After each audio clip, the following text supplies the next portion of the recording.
अस्सलामुअलैकुम। प्लास्टिक की बॉटल में ढेरों कपड़े समेटना हुआ आसान। आज मैं आपको बताऊंगी कि कैसे आप आसानी से प्लास्टिक की एक बॉटल से ढेरों कपड़े समेट सकेंगे। तो अब मैं आपको बताती हूँ, आपके घर में बॉटल्स होंगी प्लास्टिक की, कोई भी खाली बॉटल्स आपने ले लेनी है, उसे काट लेना है, आगे वाला हिस्सा काट लेना है।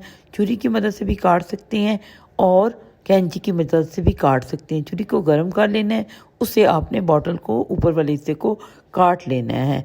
तो इस तरह जैसे मैंने काट लिया है, इस तरह आपने काट लेना है। फिर आपको मैं बताती जाऊंगी कि आपने कैसे इसे इस्तेमाल करना है। उसके बाद मेरी प्यारी बहनों ने रिंग्स बना लेने हैं बॉटल की मदद से ही। आज आपको रिंग बनाना सिखाऊंगी। तो जैसे कि आपने बॉटल को काटा था, इसी तरह आपने बॉटल को काट लेना है, गोल गोल काट लेना है। और गोल गोल काटने के बाद उसके रिंग बन जाएंगे। पहले आपने छुरी को या कैंची को गर्म कर लेना है, थोड़ा सा टक सा लगा लेना है। उसके बाद आपने सीजर की मदद से इसे काट लेना है, गोल गोल काट लेंगे। इस तरह आपके गोल गोल रिंग बन जाएंगे। जितने आपने बनाने हो, 4 या 5 रिंग बना लें। तो आसानी से आपको बताऊंगी कि इसी तरह जैसे मैंने बनाए, इसी तरह रिंग बनते जाएंगे। ये जैसे मैंने एक बनाया है, इसी तरह आपने 4-5 रिंग बना लेने हैं एक बॉटल की मदद से। आज मैं अपनी बहनों की ज़िंदगी आसान करने वाली हूँ एक ऐसी टिप बता के, तो आप देख के हैरान हो जाएंगे। ये टिप बहुत ही काम की है, तो आप लोगों ने इसको बिल्कुल मिस नहीं करना, देखते जाना है, एंड तक देखते जाना है कि क्या करना है। आपने इस तरह जैसे मैंने एक हैंगर में एक रिंग डाला है, इसी तरह आपने रिंग डालना है। तो इसके आगे एक और रिंग डालते जाना है, इसके नीचे। तो इसी तरह आपने करते जाना है। कोई भी आपके कमरे में कील लगा होगा, तो कोई कील नहीं भी लगा हुआ तो आपने हथौड़ी की मदद से कील लगा लेना है। तो इसमें आपने कोट लटका लेने हैं। कोई और भी चीज़ लटका सकते हैं जो हैवी सी, जो आपकी अलमारियों में फिट नहीं हो रही। तो ये बहुत ही एक पक्के मजबूत किस्म के रिंग बन जाएंगे। इस तरह आपने करते जाना है जैसे कि मैंने किया है। इसी रिंग में अगला जो है वो कोट डाल के आपने लटका लेना है, हैंगर डालना है और उसके बाद आपने लटकाते जाना है जैसे कि मैंने डाला है। ऊपर आपका वो रिंग होगा और साथ ही आपका हैंगर होगा। तो इस तरह आपने उस अगले वाले में भी इसी तरह डालते जाना है। इस रिंग्स की मदद से आपने और से और जितने भी कपड़े लटकाना चाहें तो आप लटका सकते हैं।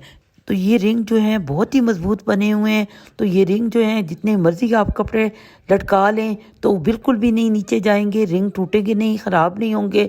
तो ये प्लीज़ मेरी प्यारी बहनों, ये टिप ज़रूर आजमाइएगा, आपके बहुत ही फ़ायदे की चीज़ है। जिनके पास अलमारियाँ नहीं होती उनके लिए ये बहुत ही बेहतरीन टिप है। तो आम तौर पर तो आप लोग अदरक जो है छुरी से ही छीलते हैं, लेकिन आज मैं आपको बताऊंगी कि चम्मच से आपने अदरक कैसे छीलनी है। तो चम्मच की मदद से आपके हाथ पे लगेगी भी नहीं। बाज़ वक़्त हमें छुरी नहीं भी मिल रही होती, तो जल्दी जल्दी हमें किचन में खड़े होते हैं तो जल्दी से स्पून की मदद से अदरक छील लें, तो बहुत ही आसानी से और उससे भी बेहतरीन छीली जाएगी। जो आप छुरी से छीलते हैं ना, उससे ज़्यादा बेहतरीन छीली जाएगी। कोई कोना भी उसका जो ना नहीं रहेगा। तो ये इस तरह आपने अदरक छील लेनी है। मिनटों में आपकी अदरक, ढेर सारी अदरक छील लेंगे। और वैसे तो आप छुरी की मदद से थोड़ी थोड़ी करके छीलते जाएंगे, बाज़ वक़्त हमें ज़्यादा भी ज़रूरत पड़ सकती है तो फिर आपने चम्मच से भी छील लेनी है, तो छुरी से भी छीलनी है। अगर 2 बंदे लगे हों तो आपने साथ साथ दो दूसरे को भी लगा लेना है। ये आप देख सकते हैं कि कितनी बेहतरीन अदरक छीली गई है। इससे आपका हाथ भी ज़ख्मी नहीं होगा, छुरी आपको लगेगी भी नहीं और बहुत ही अच्छे तरीके से अदरक छीली जाएगी। अब हम अपनी अगली टिप की तरफ चलते हैं। किन्नू का सीज़न जा रहा है। सर्दियों में बहुत ज़्यादा किन्नू होते हैं, लेकिन जैसे ही मौसम बदलता है तो किन्नुओं की जो है वो कमी हो जाती है। तो किन्नुओं को हमने किसी भी तरीके से ज़ाया नहीं करना, ना ही हमने उसके छिलकों को ज़ाया करना है, ना ही आपने किन्नुओं को ज़ाया करना है। सबसे पहले आपने किन्नू ले लेना है और किन्नू लेने के बाद आपने एक कांटा ले लेना है। कांटे को गर्म कर लेना है और गर्म करने के बाद आपने चारों साइडों पे उसके सुराख कर लेना है, मोटे मोटे सुराख कर लेने हैं। ये देख सकते हैं कि हमने सुराख कर ली हैं, चारों तरफ से आपने सुराख कर लेने हैं कांटे की मदद से। वैसे तो आप कांटे को ना भी गर्म करें तो सुराख कर सकते हैं, लेकिन कांटे को इसलिए गर्म करना है ताकि आपके खुले खुले सुराख हो जाएं और हमारा ऊपर वाला माल्टा ज़ाया ना हो। इस तरह आपने हल्का हल्का कट लगा लेना है छुरी की मदद से। तो सीध में आपने कट लगाते जाना है। तो उसके बाद मैं आपको बताऊंगी कि क्या करना है। हल्के हाथों से अपने छुरी फेरते जाना है, फिर चम्मच की मदद से उसका छिलका अलहदा कर लेना है ताकि हमारा माल्टा जो है वो ज़ाया ना हो और छिलका जो है अलहदा हो जाए। और माल्टा हम किसी भी बच्चे को खिला सकते हैं या किसी और को भी खिला सकते हैं, ज़ाया ना हो और जूस ना निकले माल्टे का, ठीक है। तो इस तरह हमने ऊपर वाला छिलका अलहदा कर लिया है और इसका जो है दरमियान वाला हिस्सा हमने अलहदा कर लेना है। तो ऊपर वाला हिस्सा और नीचे वाला हिस्सा हमने ले लेना है। इसमें क्या करना है, आपने आपके घर में गरम मसाले में आमतौर पर लौंग मौजूद होते हैं। तो आपने क्या करना है, नमक सबसे पहले आपने नमक डाल लेना है और नमक के बाद आपने 4-5 लौंग रख लेने हैं। तो इस तरह आपने, अगर आपके पास फरनाइल की गोली हो तो वो भी आप रख सकते हैं या सिरका भी रख सकते हैं। तो इसकी स्मेल से ये जो है ना मक्खियाँ दूर भागेंगी। इसको आपने ऊपर से बंद कर देना है। इसका मुंह हमने इसलिए बंद किया था तो इसकी खुशबू जो है वो आती रहेगी। तो उसकी मदद से, सुराख की मदद से, तो इसकी खुशबू से मक्खियाँ जो हैं वो दूर भागेंगी। जैसे ही दरमियाना मौसम आ जाता है तो मक्खियाँ जो है घरों में बहुत ज़्यादा हो जाती हैं, या मीठे की वजह से मक्खियाँ, किचन में ख़ास तौर पर मक्खियाँ ने डेरा डाला होता है, बहुत ज़्यादा मक्खियाँ होती हैं। तो आपने ये ज़रूर टिप आज़मानी है, बहुत ही ज़बरदस्त किस्म की जुगाड़ है। अब हम अपनी अगली टिप की तरफ चलते हैं।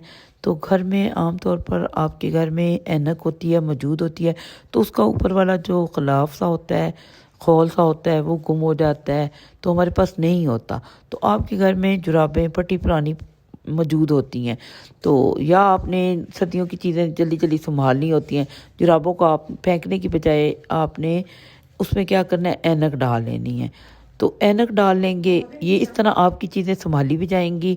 ऐनकें जो हैं वो आपकी इधर उधर भी नहीं होंगी और टूटेंगी भी नहीं। वैसे तो आप बच्चे जैसे ही हमारे घरों में आ जाते हैं, कभी मेहमान आ जाते हैं, तो हम ऐनकों को ही संभालते रहते हैं, वो ढक्कन समेत ही उसको ऐनक को भी उठा के फेंक देते हैं। तो आपने इस तरह जुराबों को फिर डिब्बे में किसी में डाल दें तो उनको पता ही नहीं चलेगा ये जुराबें पड़ी हैं या ऐनक पड़ी है या क्या पड़ा हुआ है। आपकी जो सास की मदद से, पुरानी सास की मदद से आपकी ऐनक जो है वो भी संभाली जाएगी और उसके बाद आपकी जो है ना वो चीज़ें इधर उधर भी नहीं होंगी। सारी जो है ना बेकार सॉक्स जो है ना आपकी करामत भी हो जाएंगी। इससे ऐनक पर जो मिट्टी जो है जम जाती है, गंदी हो जाती है, ऐनक गंदी नहीं होगी, बिल्कुल साफ़ सुथरी रहेगी। तो जो धूल मिट्टी पड़ जाती है ना, तो बाज़ वक़्त हम संभाल देते हैं एक चीज़ को, तो इससे आपकी वो धूल मिट्टी से बची रहेगी, ऐनक आराम से संभाली रहेगी और टूटेगी भी नहीं। मेरी प्यारी बहनों, अगर आपको वीडियो पसंद आई हो तो मेरे चैनल को सब्सक्राइब करना मत भूलिएगा और एक छोटा सा कमेंट भी कर दिया करें, तो इससे हमारी हौसला अफजाई हो जाती है। अल्लाह हाफिज़।